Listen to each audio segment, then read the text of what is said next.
Thank you everyone for attending a new live webinar hosted by the Huawei Enterprise Support Community. Our host today is Waleed Hashim Ali Adlan. He is a network consultant and instructor. He is the founder and CEO of Network Plus Training Center. He has an impressive resume with over 16 years in networking and more than 9 years experience in teaching network courses. He has the HCIA, but also the HCIE, which is the highest level of Huawei certification. And also has the CCIE, which is the highest level of Cisco certification. Our webinar today will be the first part of moving from CCNA to HCIA. So those who have experience with CCNA would likely be interested in transitioning to the Huawei certification. And we will also have the second part of this webinar in about 2 weeks, I think. We will announce more details in the forum. I really hope that you will find this topic interesting. And as always, if you have feedback or suggestions regarding webinar topics that you would be interested in, we will try our best to find the most suitable candidates that can present that particular topic. That being said, thank you, Waleed, for accepting my invitation to present this webinar. I'm really excited to have you as the first presenter this year. And I will let you start the presentation. If there are any questions during the live presentation, as I already mentioned, our attendees can use the chat option to write the questions there. So thank you again.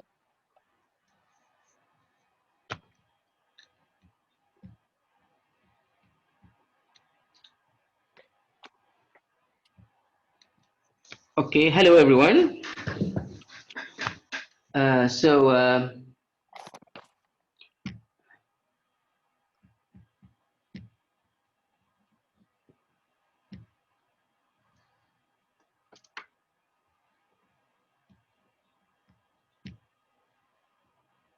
Let me start.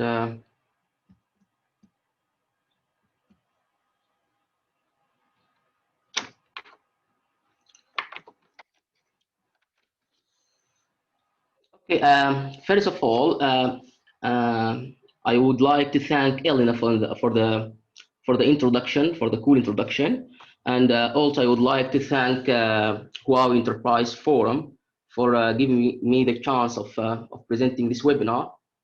So today I will be presenting the webinar. The title is Moving from CCNA to HCIA. This is the first part, and hopefully there will be a second part to complete the complete topic. And as the title actually tells you, the webinar will be, as Ellen actually mentioned, will be mainly for those who have good knowledge of the CCNA. No need to be certified CCNA, just good knowledge in the CCNA and the Cisco stuff. And you are wondering, or you are trying to move to the Huawei technology. And I'm just going to present these webinars to give you a quick step to how can you move, and what are the differences between Huawei and Cisco, and what are the similarities. The concepts actually are the same, but there are minor differences in the configuration. So let's start.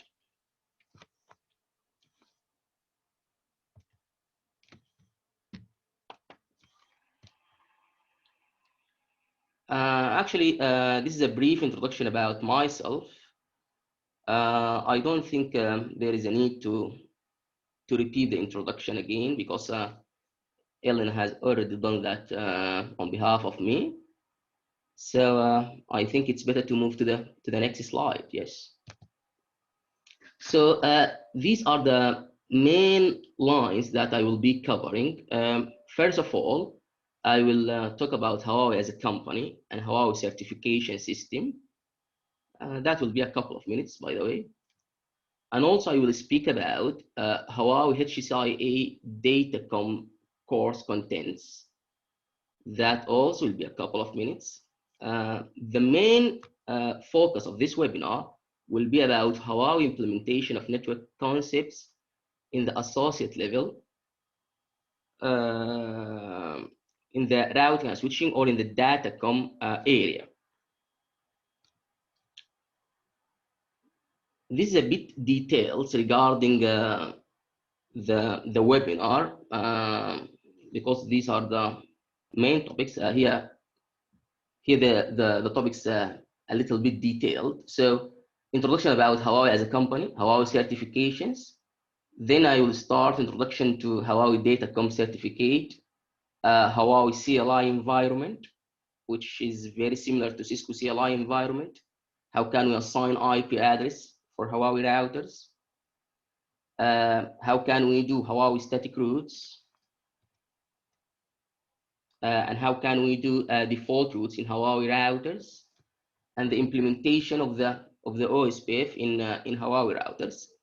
That will be covered in this webinar. I will also do a couple of labs in order to enhance actually the understanding of this webinar. At the end, there will be a chance for live questions, and also you can extend the questions in Huawei Enterprise Forum, as Elena mentioned in the beginning.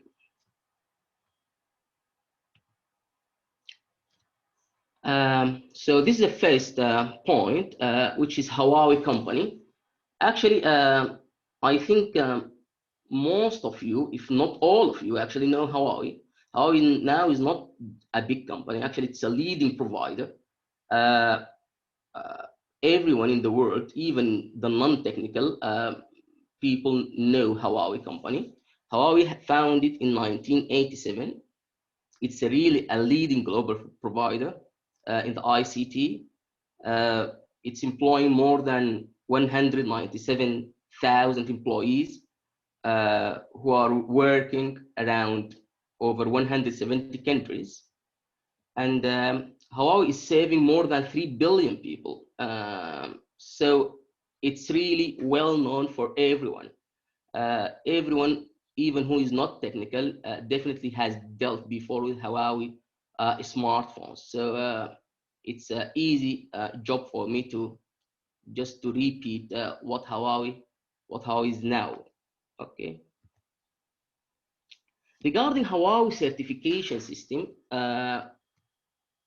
Huawei actually in their certification, they provide the certificates into two main categories: the ICT infrastructure category and the cloud services and platform category. Actually, I'm familiar with this one much more than the above. The ICT infrastructure got many tracks, many specialties that you can work on, like transmission, datacom, WLAN, LTE, access, security, SDN, data centers, and etc. Regarding the other category, also we have got many specialties like IoT, like MDC, like cloud, lots of specialties that you can work on also. So these are the main two categories. Each one of those categories has got many specialties inside it. And also we have got in each specialty 3 levels actually: the associate level, the professional level, and the expert level. The associate level actually is meant for those who are new to the track, or mainly for beginners. So this is associate level. If you want to move on in the selected track or in the specified track, you have to move to the next level, which is the professional level. And definitely, if you want to be expert for that or in that specialty, you have to move to the toughest part, which is the HCIE, and this is considered the expert level. So The one that I will be talking about today is the Datacom area. So I'm going to be talking about HCIA Datacom. I'm not going to teach the course definitely today, but I'm targeting the people who have studied or dealt with the CCNA, and they are just trying to move or to explore Huawei relevant information. So I'm just going to be based on the CCNA and will be moving to the HCIA data. It will be very interesting, by the way.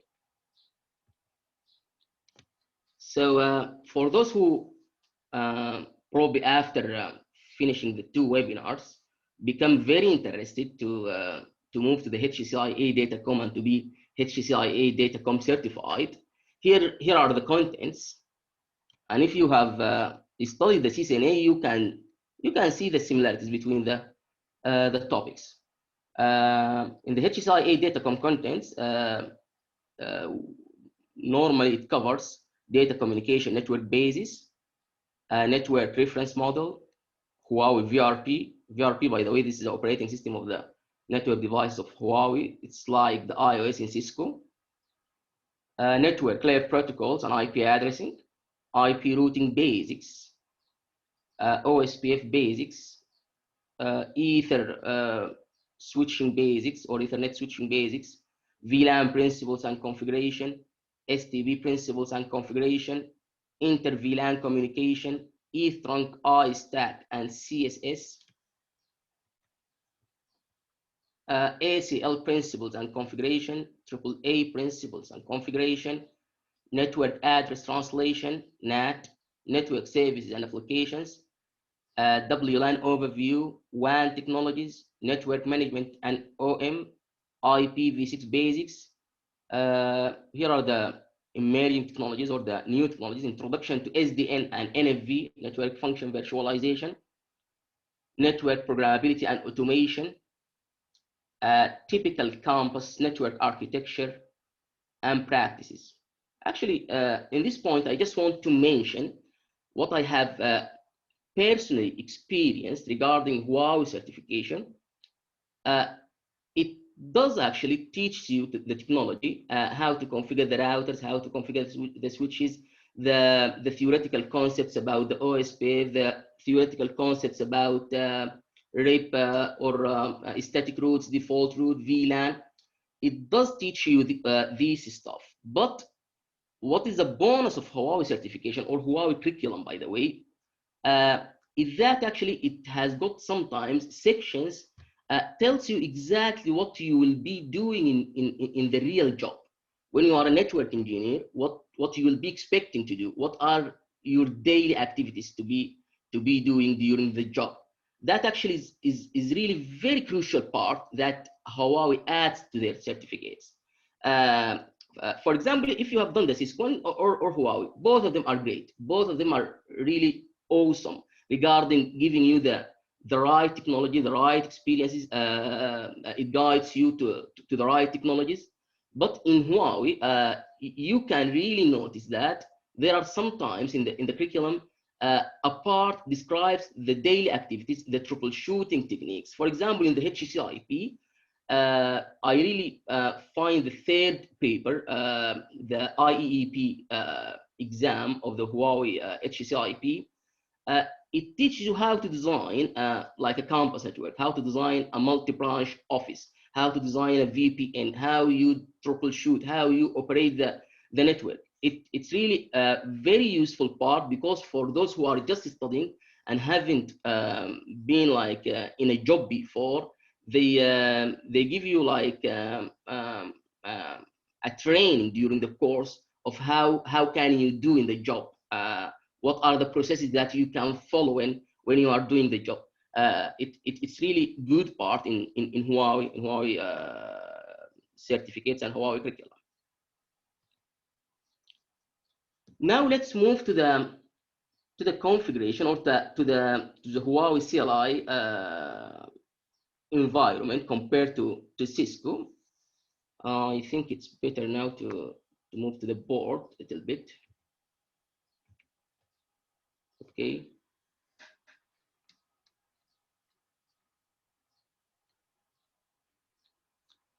In Cisco,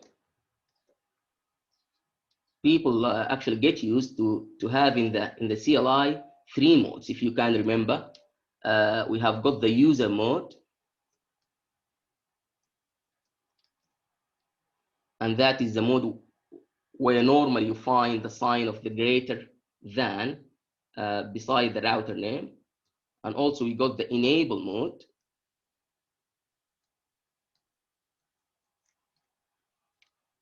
which normally you can figure out that you are in the enable mode if you find the hash sign beside the router name. And finally, we got in Cisco the configuration mode.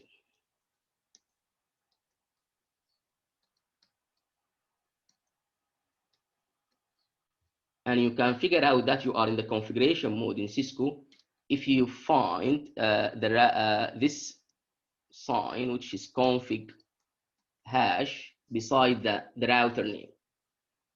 In Cisco, in the user mode and in the enable mode, I can do the show commands. The enable mode is a little bit advanced and it does have more commands than the user mode, but both of them, you can only do the show commands, but you can't configure the router from the user mode or from the enable mode, right? The only configuration that is allowed in the configuration mode.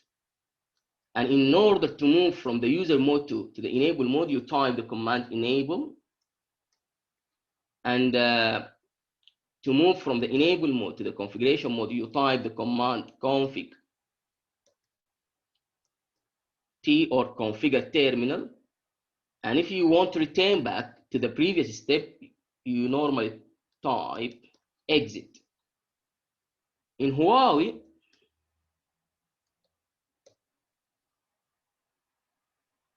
we got a mode, we normally call it a view. We call it a user view. The user view actually is equivalent to the user mode and the enable mode of Cisco. And you can know that you are in the user view if you find the name of the router between those two signs, greater than and less than. In Huawei, we got another mode or a view, we call it system view. And that is equivalent to the configuration mode in Cisco. And I can know that I am in the system view if I can find the name of the router between those two square brackets. That tells you that you are in the system view. And if I want to move from the user view to the system view, what command shall I type in Huawei? You type the command system view.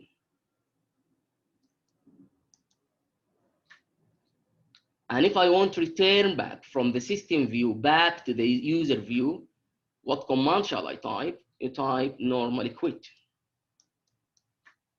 So this is Huawei CLI environment where we got two views, the user view, where I can type or I can execute the command of display this, display that. But if I want to configure something or to add a new configuration to my Huawei device, I do it in the system view.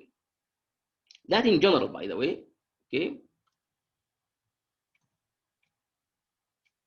So yes, in order to move from the user view to the system view, we type system view. If I want to get back to the previous step in Huawei CLI commands, I type quit. Okay. Secondly, what I want actually to explain is how can I assign a router interface IP address. In Cisco, if you want to assign IP address, you log into the router, you log into the certain interface, and you enable that interface. How you enable the interface? The interface in Cisco and in Huawei, both of them are shut down by default. And if you want to open the port in Cisco, you open the port by applying the command no shutdown. In Huawei, the same thing, but we do it like this: undo shutdown. And the undo shutdown is opening the port. It's very similar to what we have in Cisco. And if I want to assign IP address in Cisco or in Huawei, the same way actually, we type IP address 10.0.0.1 and the subnet mask, for example, 255.0.0.0. Actually, in Huawei, it gives you the option to type the network bits instead of full subnet mask. For example, I can type IP address 10.0.0.1 space 8, which it tells me that I'm configuring 10.0.0.1/8, which is equivalent to the same subnet mask 255.0.0.0. Now let's move to the routing part. So first of all, let me introduce the routing and what do I mean by routing. You should be, by the way, definitely know what does routing do for us, but I'm just going to repeat it to make sure that everyone is following me.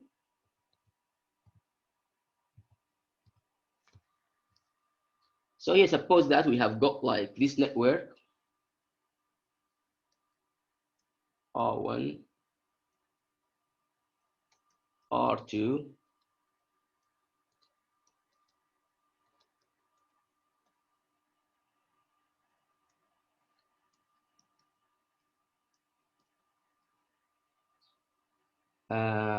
suppose that this PC is having IP address of 10.0.0.2, and this is the interface has got the IP address of 10.0.0.1. This is having IP address of 15.0.0.1, 15.0.0.2,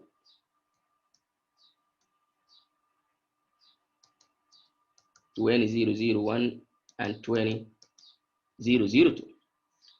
So the idea or the main concept of routing is that every router, without enabling the routing,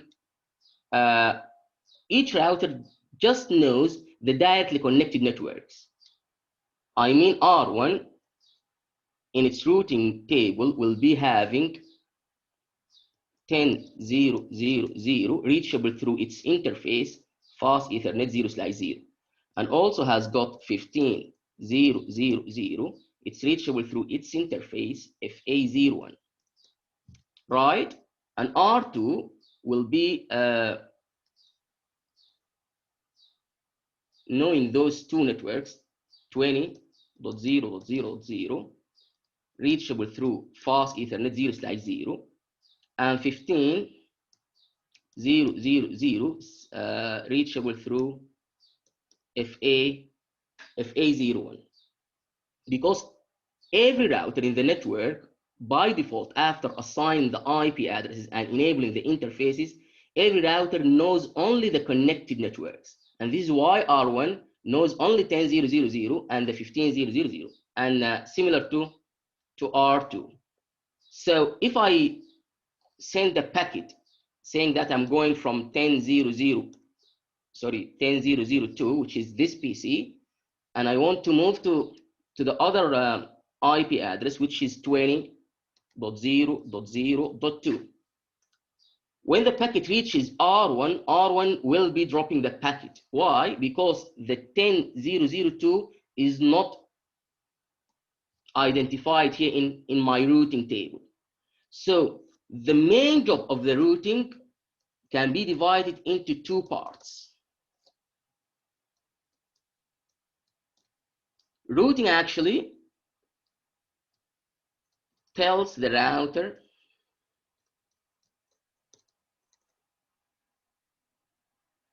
the non or the not connected networks. This is the first part of the routing. So the first job of the routing to make sure that R1 knows the 20.0.0.0 network, and R2 knows the 10.0.0.0 network. So this is the first part, or this is the first part of our routing goal is to let every router in my network knows the not connected networks. The other part, or the second part of the routing goal, is to select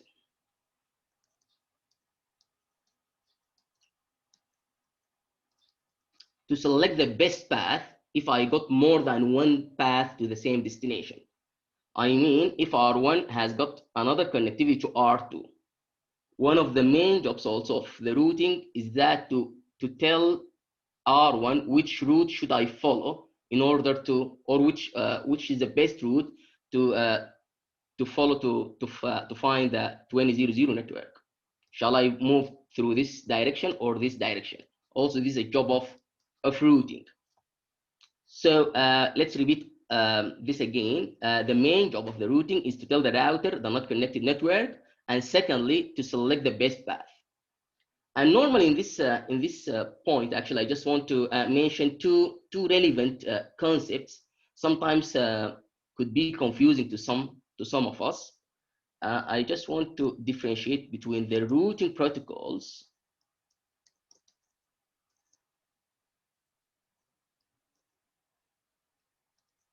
and the routed protocols. The routing protocol, actually, this is the one that I have just explained. Are the protocols who are responsible of doing this and doing this, okay? Telling the router the not connected network and select the best path. The routing protocol are the protocols who are responsible of filling this routing table, okay, guys? And these are protocols like Ospf, like RIP, like even BGP, okay? These are the routing protocols. However, the routed protocols are the protocols who are responsible of addressing the packet, or the protocols who are responsible of identifying the source and destination address of every single packet that going through our network. I mean, if I send a packet from 10.0.0.2 to 20.0.0.2, this is a packet. It should include a header specifying the source of the packet and the destination of the packet. The protocol who is responsible of defining these addresses and the format of them, these are the routed protocols. And based on these, or mainly on the destination address, I can route the packet to the right destination after looking at the routing table. An example of routed protocols like IP protocol, and in the old days, IPX. Okay, so the routed protocols are the protocols who are responsible of addressing the packet, identifying the source and the destination address of the packet.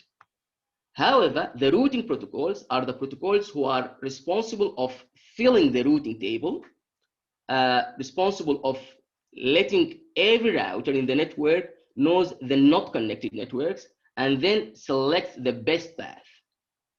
An example of the routing protocol are the Ospf, RIP, and BGP, and many other protocols like this, also ISIS. So this is a difference between routing protocols and routed protocols. Let me move back to the slide.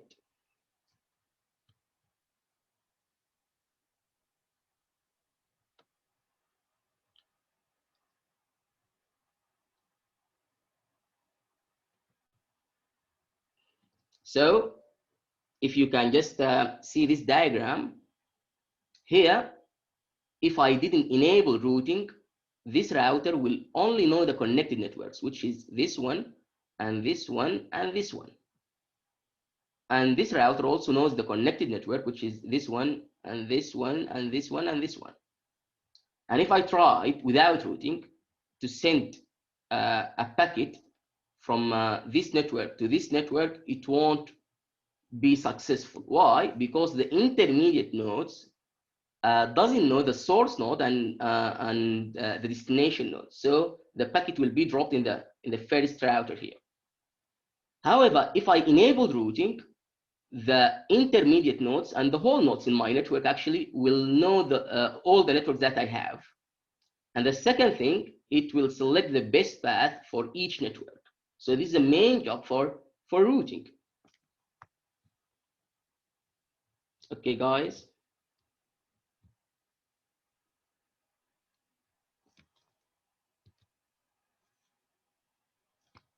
So as you can see here, this router knows the network 10.120.2.0 reachable through interface Ethernet 0. The other network, which is 172.16.1.0, is reachable through serial 0. But how did I know this information? It tells me here it's learned. Learned through what? Through a certain routing protocol. So the not connected network, actually, it's routable or known to us through certain routing protocol or after enabling routing.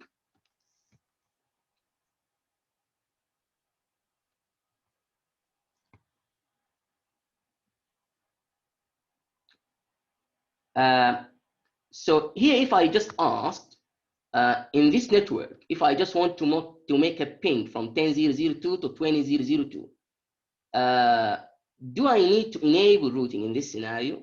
No, you don't need to enable routing. Why? Because this router has got only two networks, and both networks are connected to this router.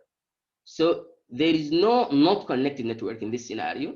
So if I just make a ping, the ping will be working successfully without need for enabling the routing protocol, because we haven't got like any other routers in this network. We have got only one router, and the router knows everything because the two networks are connected to it.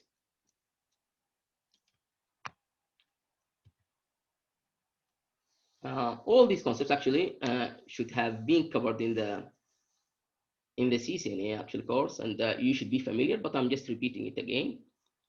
Now let's move to the routing categories. How can we apply routing? What are the methods that we normally follow to apply routings? We got different types of routing. We got the static routing, the default routing, and the dynamic routing protocols. Let me explain this also in the board. Will be better.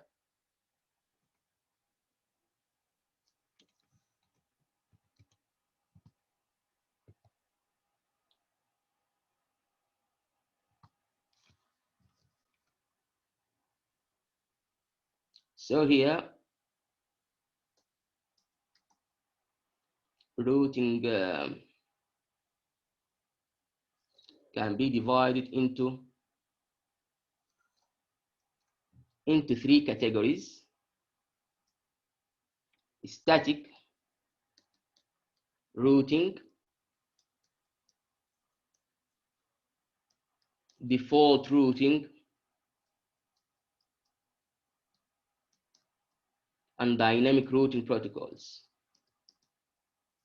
Okay, so in static routing, the concept of static routing actually is that the routing enabled by the administrator, or the whole job can be done by the network administrator or the network engineer. Okay, let me actually open a new board.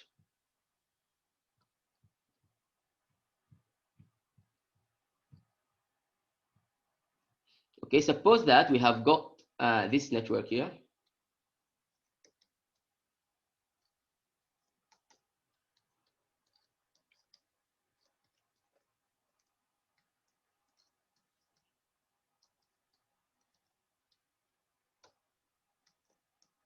Same IP addresses.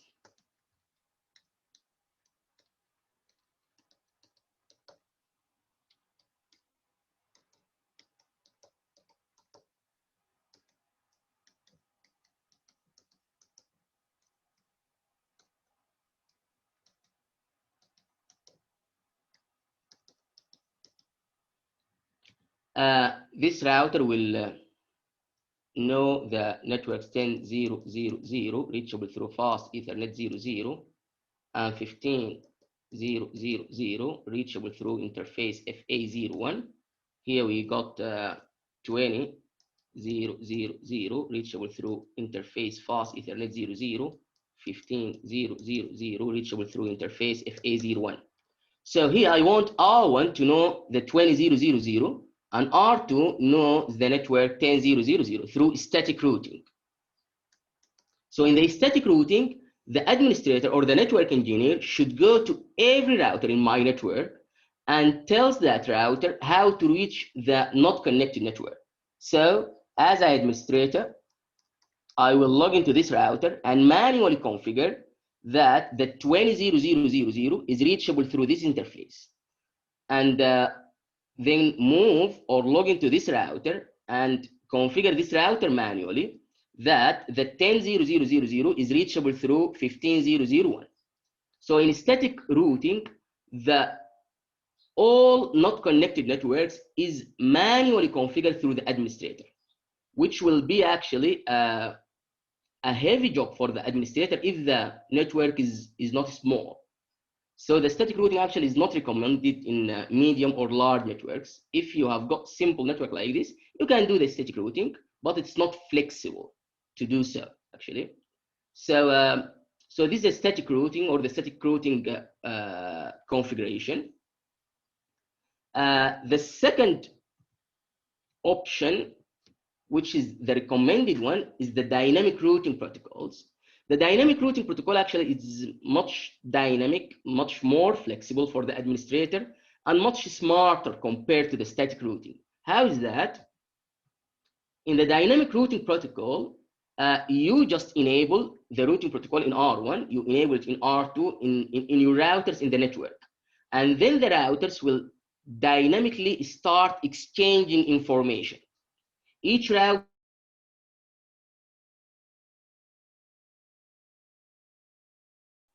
run the algorithm to select the best path for every single network. Okay, guys. So the dynamic routing protocol is much better compared to the static routing, and this is what we do in most scenarios, from medium to large. Even for the small networks, it's recommended to use the dynamic routing protocol. The dynamic routing protocols actually, by the way, can be divided into two main categories. IGP and EGP. IGP stands for Interior Gateway Protocols, and EGP stands for Exterior Gateway Protocol. The IGP dynamic routing protocol normally runs within a certain autonomous system, or can be run in routers that belonging to the same company or to the same enterprise. Normally can be applied in enterprises.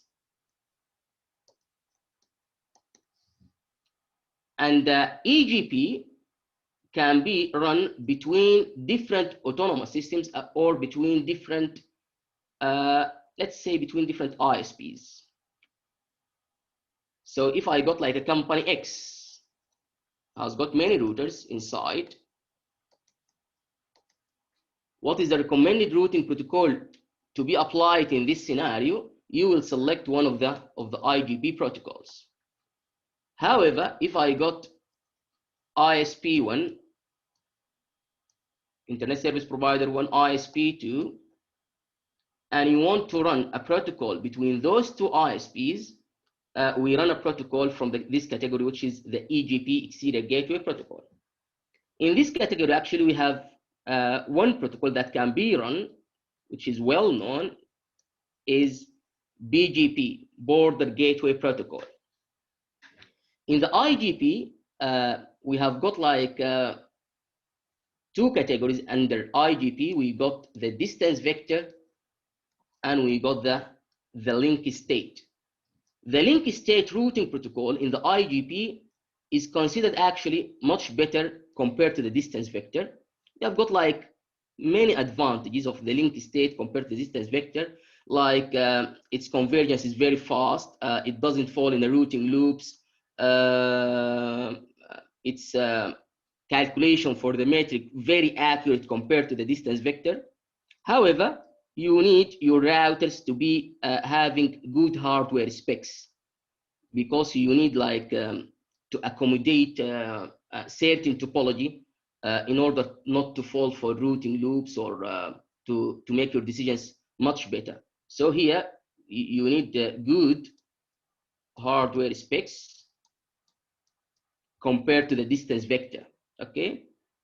But in general, link state, yeah, is much better than the distance vector. I don't also want to go to the full details of this. Example of the link state routing protocol, we have got the Ospf. An example for the distance vector, we got like the RIP, or the RIP routing information protocol. Now let's move to the final type of routing that we can apply, which is the default routing. Normally, the default routing in the enterprises can be applied in the router, or in a scenario that when you are connected to the ISP or to the internet. Let me move, yes, back here. Suppose that I'm running Ospf here, and these two computers or these two networks can communicate to each other successfully. And I need this network actually to be reachable to the internet, or can reach the internet. I will provide a connectivity from the ISP or from the internet. And suppose here we have got yahoo.com.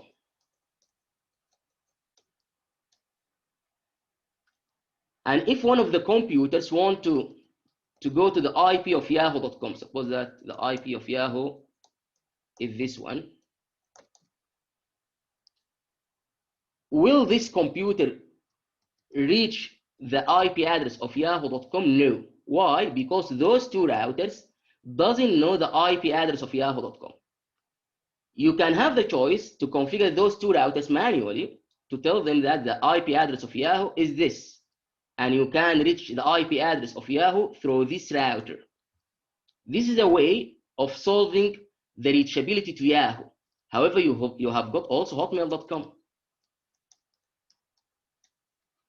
If you want to get to the hotmail.com, you have to configure also those two routers manually by the IP address of hotmail.com.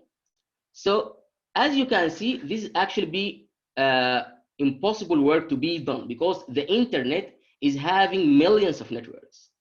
So the only option that we can do is to configure a default route. How is that?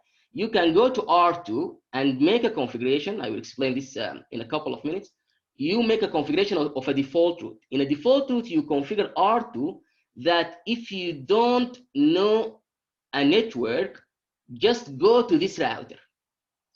So the concept of default route is that you have a reference point or you have an exit router that you point out all the traffic that you don't know. Okay, so this is the idea of default routing, is that you should be having a reference point or a reference router that you direct all traffic that you don't know to this router. Okay, so mainly the default route can be applied when you have got a router connected to the internet or to the ISP, and you don't want to bother yourself to tell the routers by the millions of networks that found in the internet. Okay, guys. So this is the idea of the default route, and we will do it in a couple of minutes.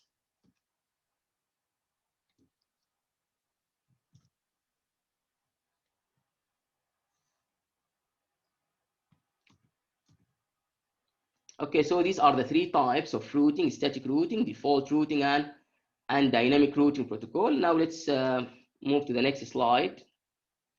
So in the configuration, I'm sure that all of you guys have dealt of how to do the static routing in Cisco. In Cisco, you type IP route, and then you type the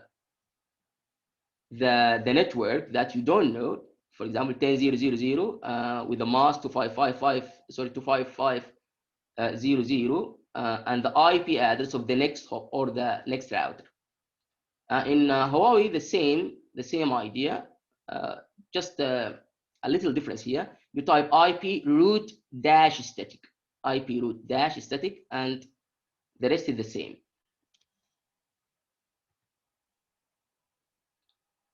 In Cisco, if I want to display the whole configuration of a router, you type show running config. In Huawei, you type display current configuration. In Cisco, if you want to display the routing table, you type show IP routing table. In Huawei, you type display IP routing table. They are very, very similar. Now, let me move to the static root lab. Okay.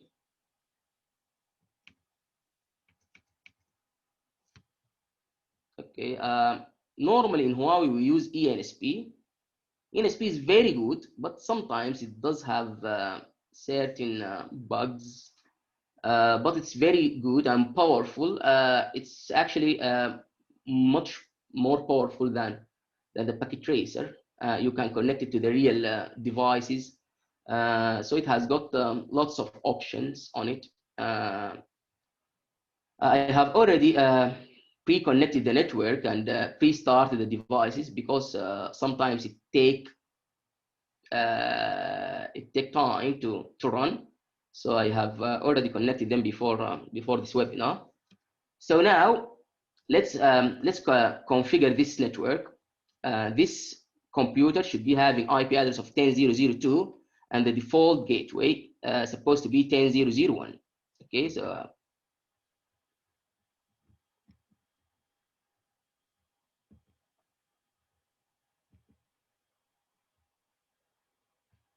so this is IP address 10.0.0.2, and this is subnet mask 255.0.0.0, and the gateway 10.0.0.1. Apply. Let me also configure this one.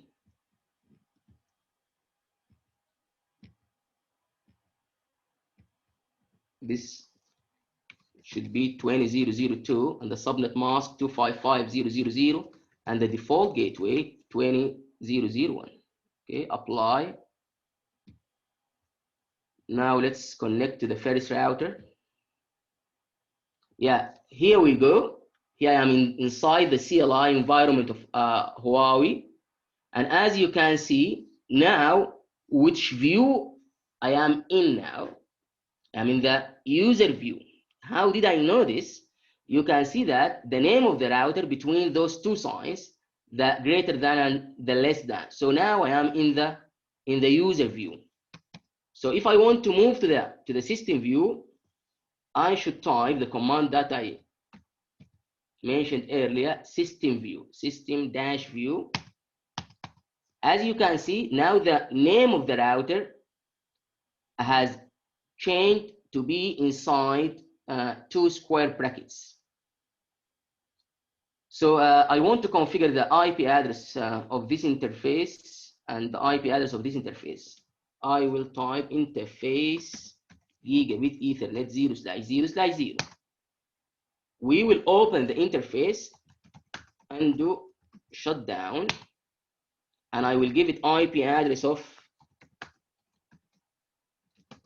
10.0.0.1 and the subnet mask 255.0.0.0.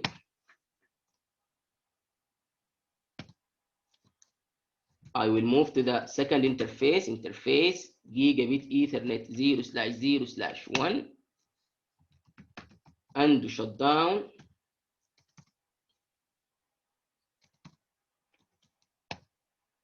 IP address 15.0.0.1. You can type 15.0.0.1 space 8, which is /8. Okay.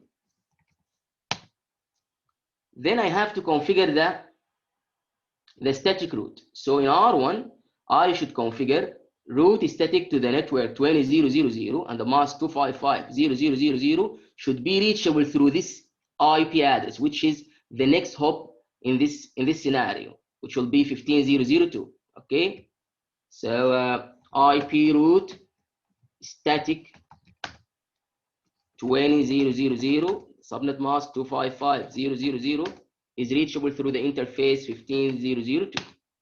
Okay, guys, I will move to the next router. System view, interface gigabit Ethernet 0/0/0, and shut down IP address 20.0.0.1 and the subnet mask 255.0.0.0.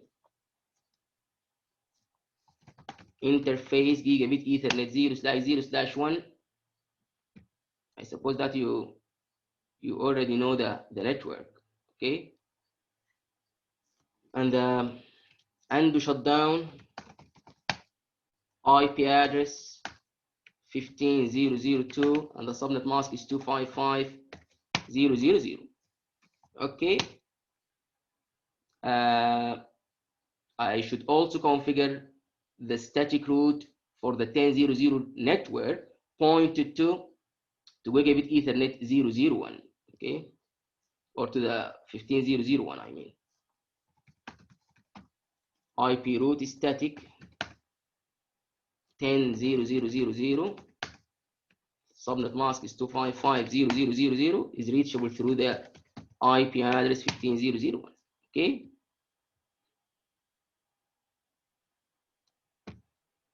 Now let's try to ping 10.0.0.2. The IP address of the second PC. Yes, it's working. So here we go. So this is the first network that we built using Huawei devices. Very simple. As long as you have the concept, the transition will be much easier than you think, actually. Okay. If you can just want to make some troubleshooting or some verification, you can type display IP routing table. This will show you the routing table, and you can see that the network directly connected will be shown here in the protocol that is directly connected. The static route will be shown here that it's a static route. Okay. So this is for the static route configuration. By the way, if you just want to see the IP address of the interfaces, you can also type this command, display IP interface brief, which is equivalent to the show IP interface brief. It will shows us the interfaces and the IP address for each interface. So this is for the static route. If I just want to do the same thing for the default route, or let's move to the slide just to make it consistent, not to move so fast. So yes, as I explained in the default routes, the idea of the default routes is that when you have got a router that is connected to the ISP or to the internet, and you want just to tell the router that any network that you don't know, you should point to the ISP router instead of trying to type the millions of networks of the internet in your small router. The best scenario, or the only option actually, if you don't want to run a BGP, you can apply a default route here that any network that you don't know, just point it out to the ISP router. And the syntax of making a default route, it can be done like this. You can type IP route. IP route is static, and in the field of the network and the subnet mask, you type zeros. So you type IP route static 0.0.0.0 space 0.0.0.0, and then you specify the IP address of the ISP router or the reference point that you want to the traffic to get to. Okay. And now let's move to the to the lab of the default route. I could have done this actually in the same topology, but I just want you to get much more familiar with the command of Huawei.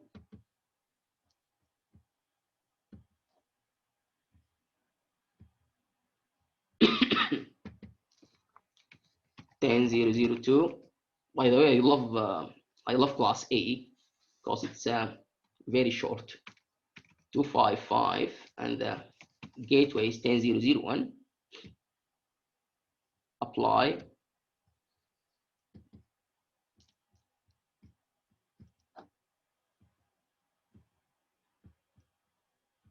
Here is 20,002. The subnet mask is 255.0.0.0 and the default gateway is 20,001. Now let's log into this router. Yes, system view, interface, gigabit Ethernet 0/0/0, undo shutdown, IP address 10.0.0.1.255.0.0.0.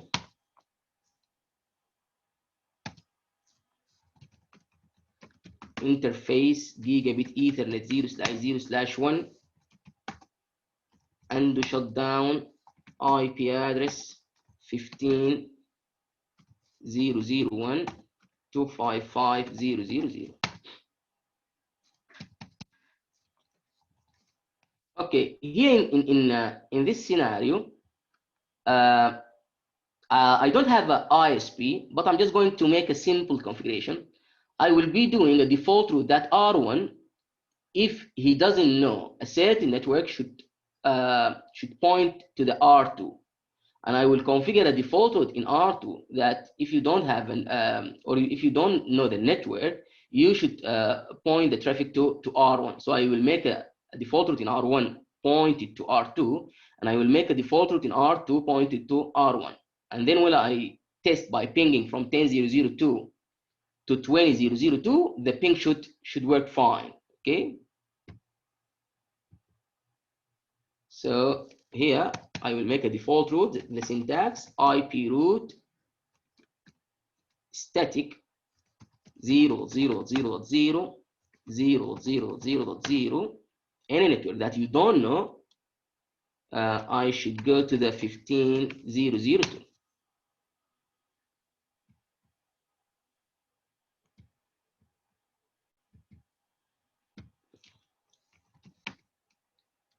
In the second router, I will log into the first interface and do shutdown IP address 20.0.0.1.255.0.0.0. Interface gigabit Ethernet 0.0.1 and do shutdown IP address 15.0.0.2.255.0.0.0. Okay, and then IP route is static 10.0.0.255.0.0.0 is reachable through the that is a static route. I should make it a default route also. 0.0.0.0.0.0 is reachable through the 15.0.0.1. Let's try to ping to make the test. Ping the other PC. The ping is working through a default route. Okay, guys. So this is second lab. And if I just want to see how the default route looks like in the routing table, I can apply this command, display IP routing table.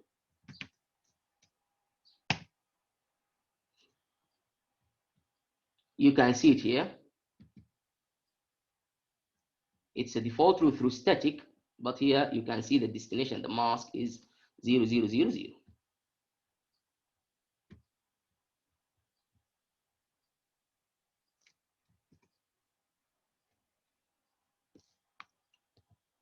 So now let's move to the final part, which is the Ospf configuration. The Ospf falls in the category of the dynamic routing protocols in the IGP, and in the IGP, it falls under the category of the link state, which is the preferable, actually, normally the preferable category for applying dynamic routing protocols. Why?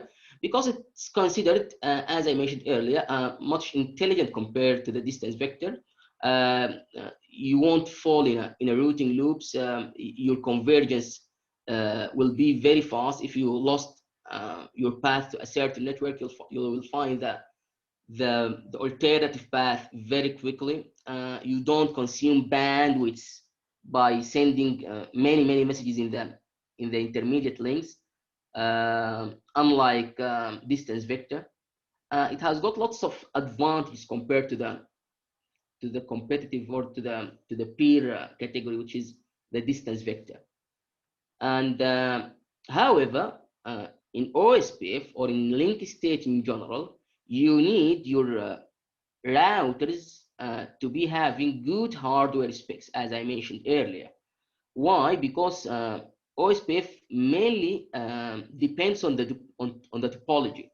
It builds up the topology of the network in the router, and whenever he wants to select the best path, the router looks to that topology. And if the network becomes bigger, the topology will become also bigger, and the hardware specs for our router is expected to be much better. Okay. However, if the increase continues, the hardware specs will be very expensive. So in Ospf, they made a design. Just let me move to the board again.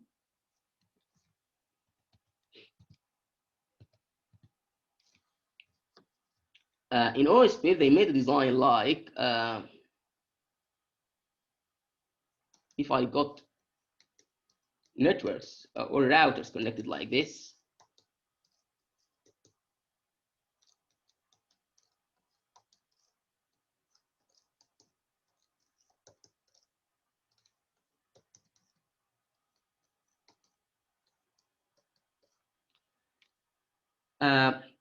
whenever the number of routers increase, the topology, if routers or number of routers start increasing, the topology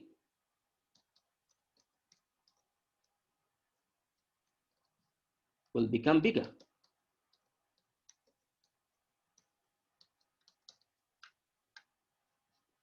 And if the topology become bigger, it means that we need higher hardware specs for each router, by the way.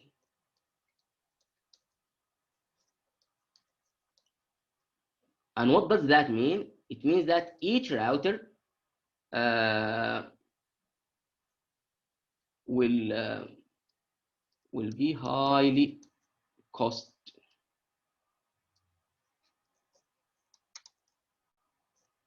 become highly costly. Okay, so in Ospf, they made a design of areas. In areas that you can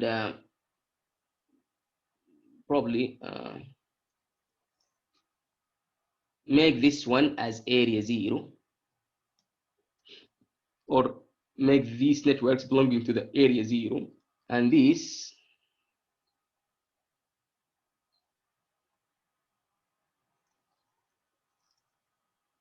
belong to area 1, and this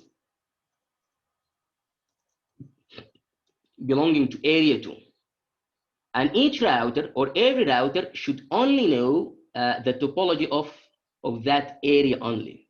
Okay, so so this router will be aware of this topology. This router will be aware of this topology. This router will be aware of this topology. By applying the concept of areas, the topology will be minimized for each router, and then the cost will also be minimized. So Ospf mainly depends on applying areas in its configuration. Okay, so also this concept should have been covered in in the CCNA. Excuse me. So in the first scenario, I'm just going to assume that all my routers belonging to area 0.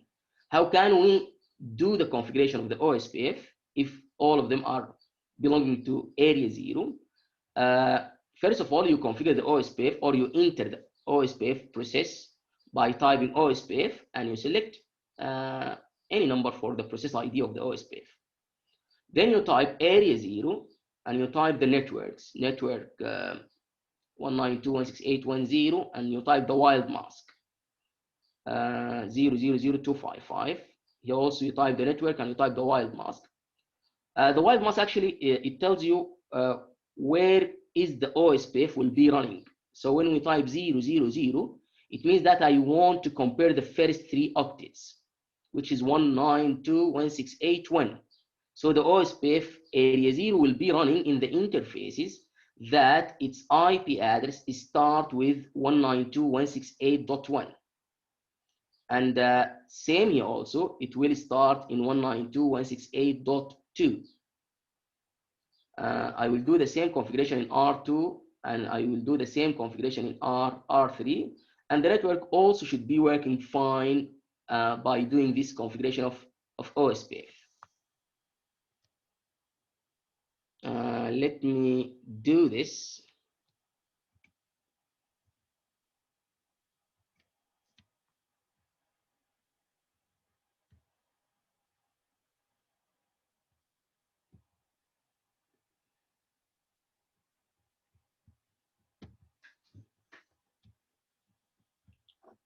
I will log into the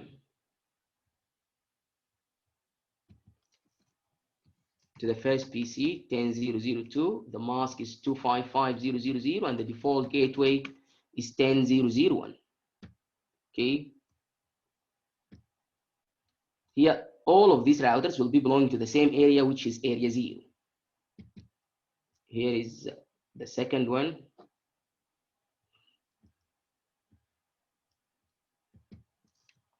The mask is 255.0.0.0, and the default gateway 20.0.0.1. And let me log into this router. Yes, system view, interface, gigabit Ethernet 0/0/0, and to shut down IP address 10.0.0.255.0.0.0. Interface gigabit Ethernet 0/0/1, and to shut down IP address 15.0.0.1.255.0.0.0. Now let me apply the OSPF 1, then specify the area 0, which network I want to advertise here. Network, the first network is 10.0.0.0, and the wild mask, other network is 15.0.0.0.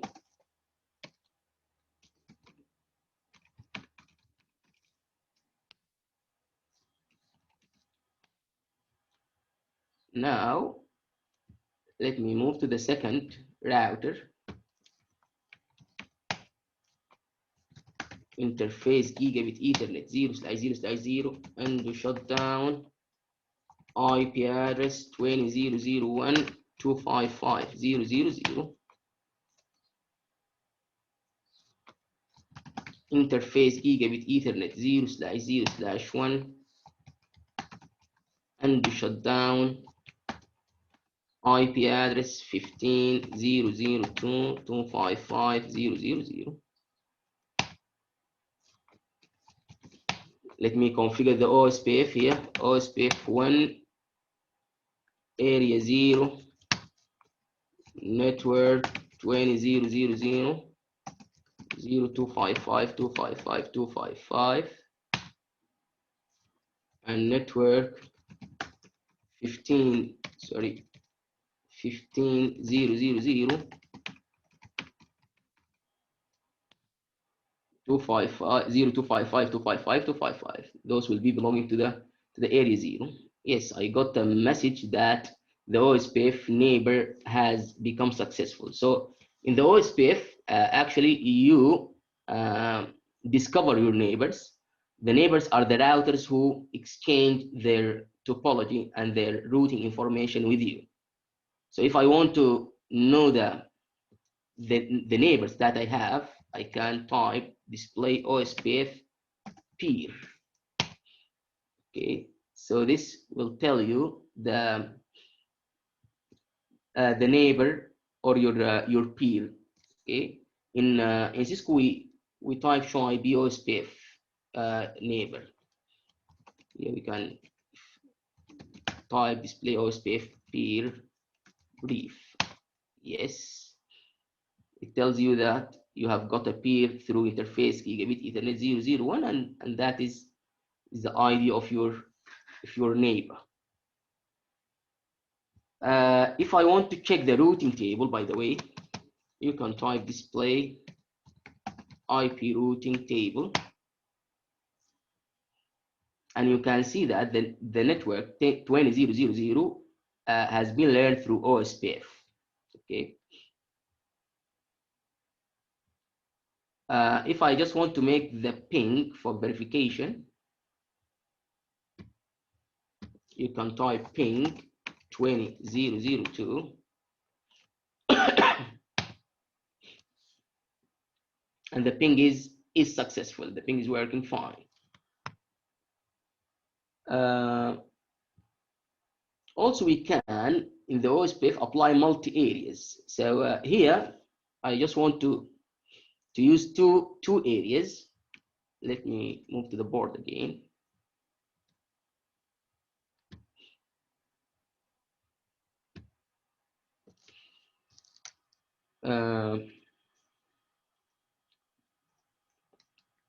This is my network, or this is my router. This is other router.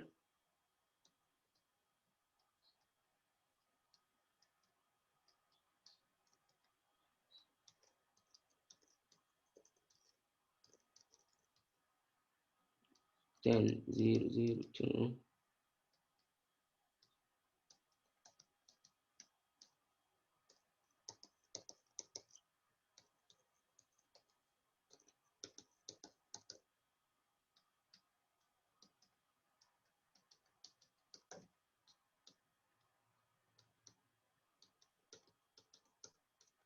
So in the first example, we did OSPF, and all routers, all networks are belonging to the same area. So here in this scenario, I just want to make two areas. Normally, when you doing two areas or three areas, the boundary between those two areas should be a router. I mean, you shouldn't be like doing like this. This is area 0 and this is area 1. No, that's not right, because the border line between area 0 and area 1, there is no router here. But here, I'm just going to make this as area 0 and make this as area 1. So the border line between area 1 and area 0, this router, and normally we call it ABR, area border router. So in R1, when I log into the OSPF 1 here, area 0, I will specify network 10 and network 15, okay? In router 2, when I log into router 2 OSPF 1, under area 0, I will put the network 15, and under area 1, I will put the network 20. Okay, so this is a configuration that I will be doing in this lab. Okay, and to check is the ping will be working fine in the multi-area scenario. So here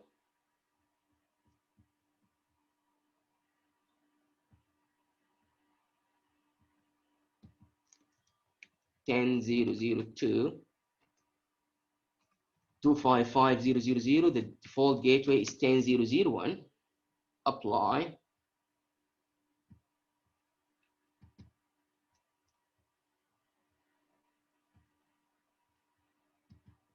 Here is 20.0.0.2 255 and the default gateway 20.0.0.1. Okay. Let me configure this router. System view. You should now become very familiar with the system view and the shutdown, but you shouldn't be doing this in Cisco routers, by the way. Interface gigabit Ethernet 0/0/0 and the shutdown IP address 10.0.0.1/8. Interface gigabit Ethernet 0/0/1 and the shutdown IP address 15.0.0.1/8.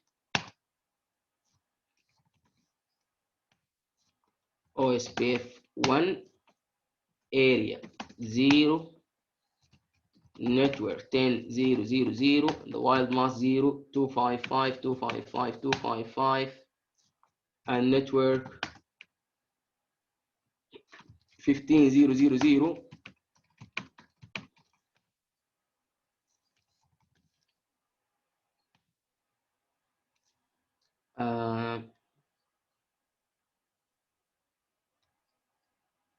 Let me move to the second router. Yes.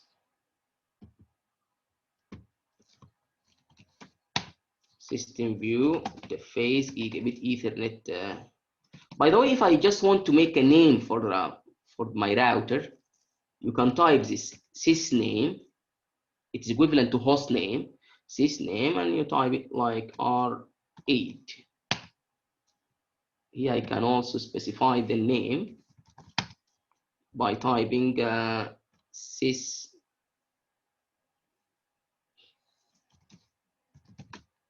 name R7. Okay.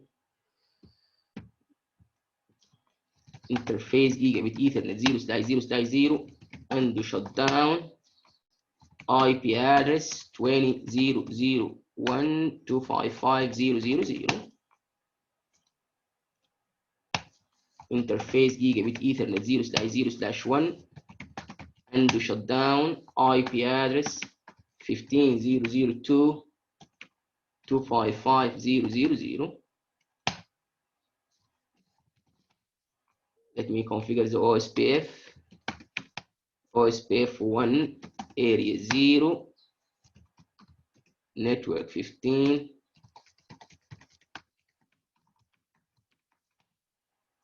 then area 1 network 20.0.0.0 255 255 255.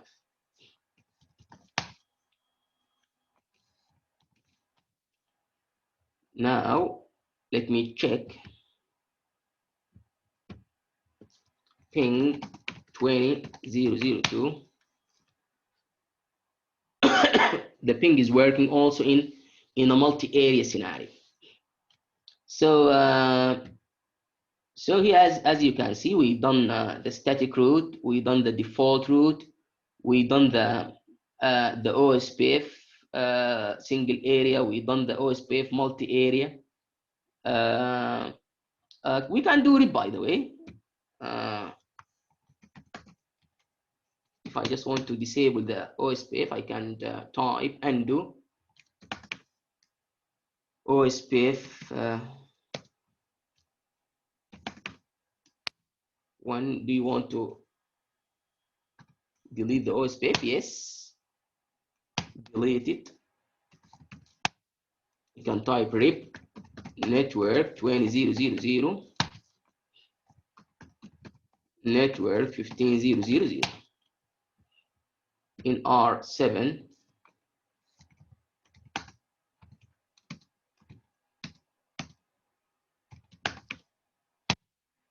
Do you want to delete the OSPF? Yes. Apply the rip network 10.0.0.0 and network 15.0.0.0. Display IP routing table. Here you can see that the 20.0.0.0 is known through the RIP routing protocol. If I did a ping again, the ping also works fine. So we have done the static route, we have done the default route, we have done the Ospf single area, we have done the Ospf multi-area. We have done also the RIP configuration. RIP, by the way, is not included in the HCIA Datacom, but just to cover the most of the routing protocols. Just let me stop the devices. I'm just going in the final step to show you how can you connect to the ENSP, by the way, or you run the ENSP, because I have done that before the webinar.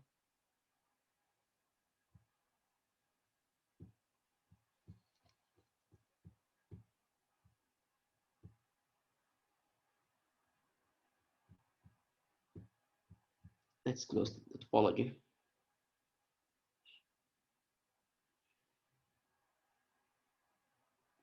Yes, it's really very heavy.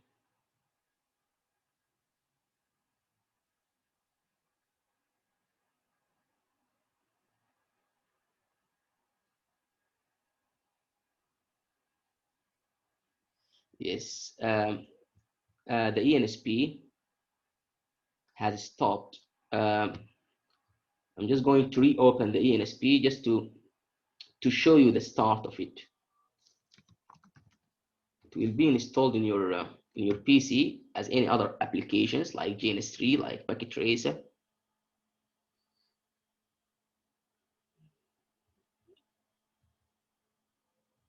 So here is the start after you open the ENSP. You open a new topology here. You drag the routers that you want to work on. Normally for routing stuff, I select this one, AR 1220.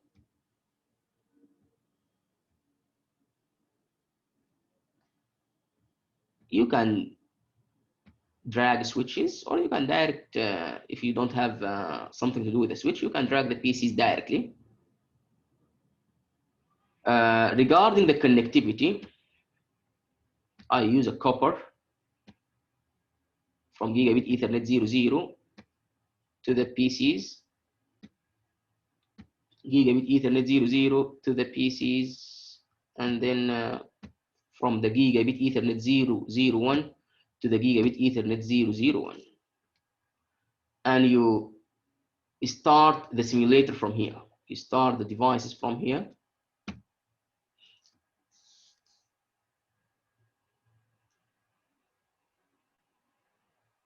And then you wait until the devices start. The waiting time actually depends on your PC hardware or your PC RAM. The better hardware you have, or the better laptop or server you have, the shorter waiting time you will be having. After a couple of minutes, it will start, and you can start configuring or doing the same stuff that I have just done in the lab. I don't want actually to wait, so I will stop the devices.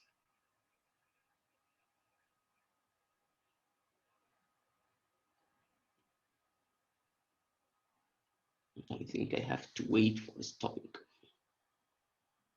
Yes, and then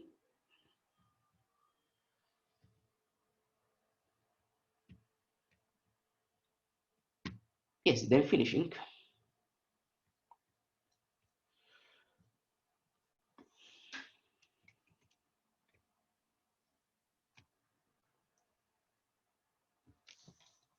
So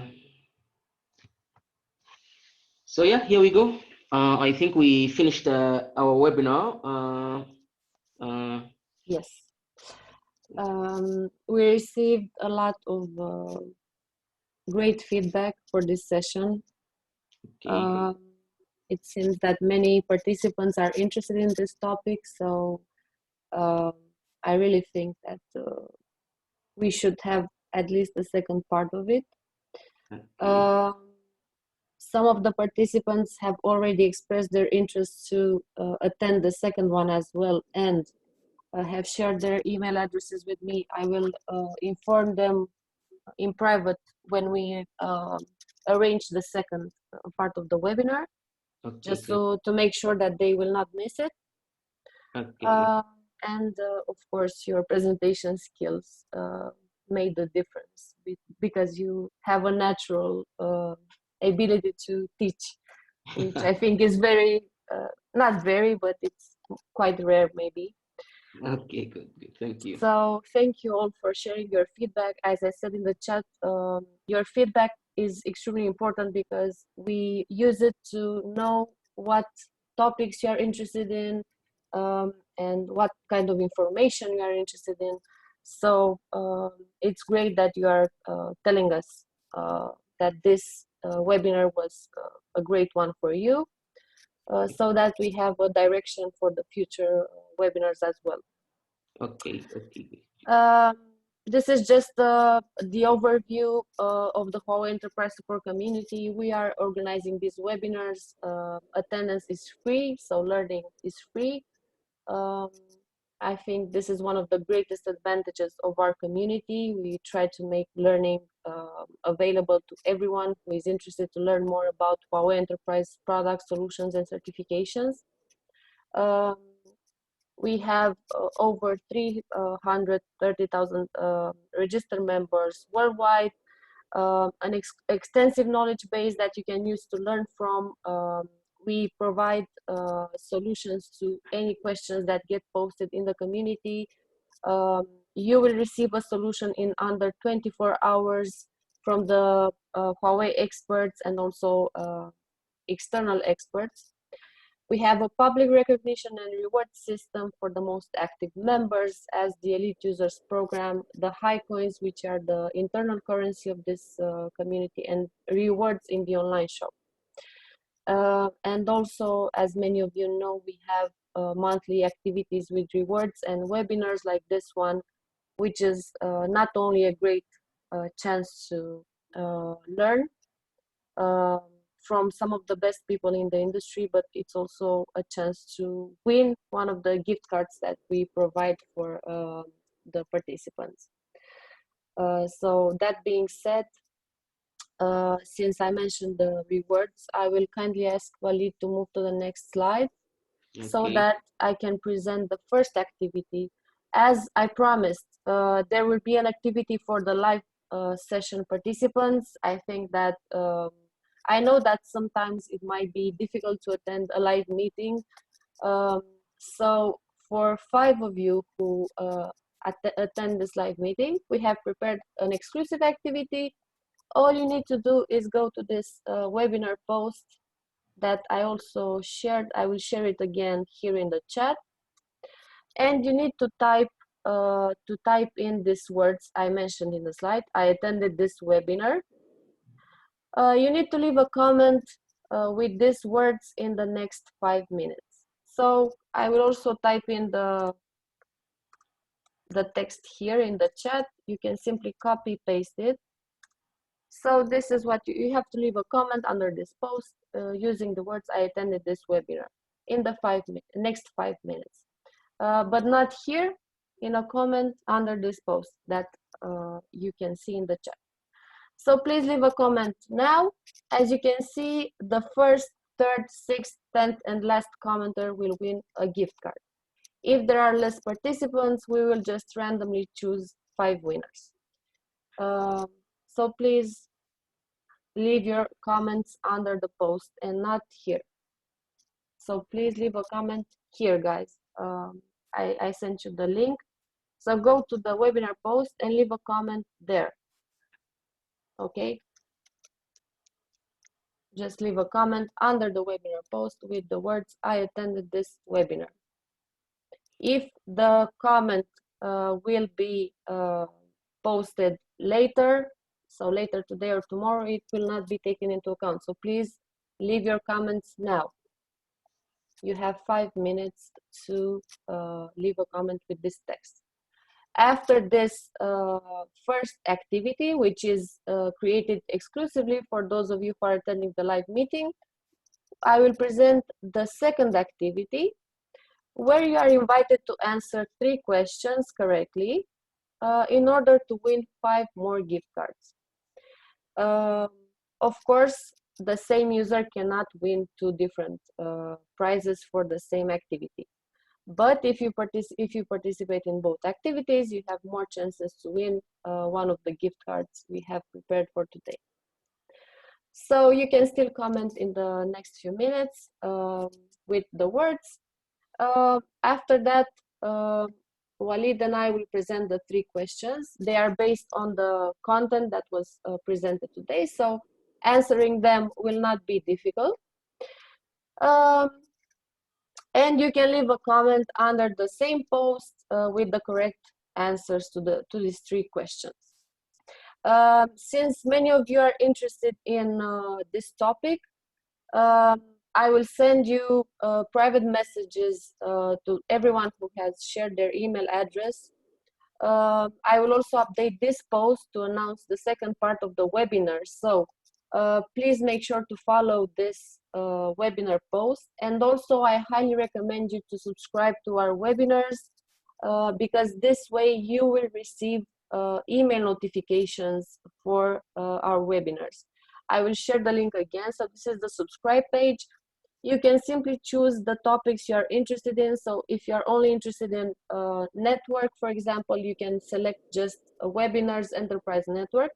Every time we have a new webinar related to that category, you receive an email notification. So it's really important to subscribe if you don't want to miss out any new webinars.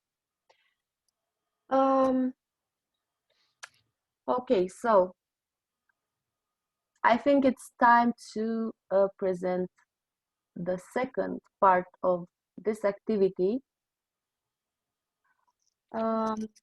We can, okay. So like I already mentioned, we have prepared 3 questions. You have to go to the same post I shared here in the chat box. I will share it once again. All you have to do is leave a comment below with the 3 correct answers. And we will select 5 winners from those of you who answered the 3 questions correctly. You can comment under this post until the 21st, so until Friday, and we will make sure to announce all the winners by the 26th. We will announce all the winners from both the live Q&A session and this forum session. I will update the post to mention the winners. I will also send you private notifications to claim your rewards so that you don't miss out the prize. If you are new to this kind of activities, it's important to know that you need to check your private message in the forum to claim your reward. So please, if you check the post and see that you are one of the winners, check your private messages as well to claim your reward. Okay, so thank you for your interest. Let's present the 3 questions. After we present them here, I will also update the post, and I will upload the questions there as well. So if you still are not sure what to do to win, please check these questions and go here. So click to the webinar post, okay? Go to this post that I shared in the chat and leave a comment with the correct answers to these questions, okay? Don't answer here, please. You need to answer in the forum. So in the comment section of the forum. The answers that are sent here will not be taken into account for the prizes. So this is the first question. As I said, I don't think the difficulty is too high on this question. So if you paid close attention to the content of the webinar, I'm sure that you will be able to easily answer these questions. But once again, I'm mentioning that you need to go to the forum to answer the questions and not here in the chat, okay? So you need to click on this link I shared here, and you need to reply in a comment below this post. It's really important because I saw that some of you replied here. Please go to this webinar post and leave your comments there with the answers, okay? Okay, we can move to the second question. Second question, also quite easy, I think. All of them are true or false type of questions. So basically all you need to mention is the number of the question and true or false. So it's really, really easy, okay? Okay, and the final question. Okay, like I said, also true or false kind of questions. So I don't think you will have any issues with answering this question. Okay, in case you missed any of the questions, don't worry. I'm just uploading them now in the post. You will find them there and you can still reply for the next few days until the 21st, until January 21st, so until Friday. So you have plenty of time to see the questions and answer them to win, okay? I will hide the comments in the following days, and I will make them visible again after the activity ends. Okay, I can repeat, but I'm not sure what you want me to repeat. In case you have any doubts regarding how to participate, please click on this link and you can see the questions there in the post. At the end of the post, I uploaded the 3 questions and you can answer the 3 questions in a comment below this post, okay? So please leave a comment with the answers to this question here. And again, please go to the webinar post to answer and don't answer here because this will not be taken into account for the prizes, okay? So you need to reply in the comment section of the webinar post in the community. Okay, so this was it for today. I want to thank you, Waleed, for such an amazing training session. And it's not just me saying it. Many of our participants shared the same opinion. They think your teaching skills are great, and they found this session very useful. Thank you, Ellen, for giving me the chance and the opportunity. Sure. Thank you, and I'm looking forward to the second part of this webinar. I'm sure that I'm not the only one. And thank you all for attending this live meeting. I really appreciate you taking the time to attend, and please stay tuned for more and subscribe to our webinars if you don't want to miss out the next ones we are planning, because of course we will try to cover as many useful topics as possible in the next months as well. So thank you all. Have a nice day ahead or evening, and see you soon again. So thank you. Okay, thank you.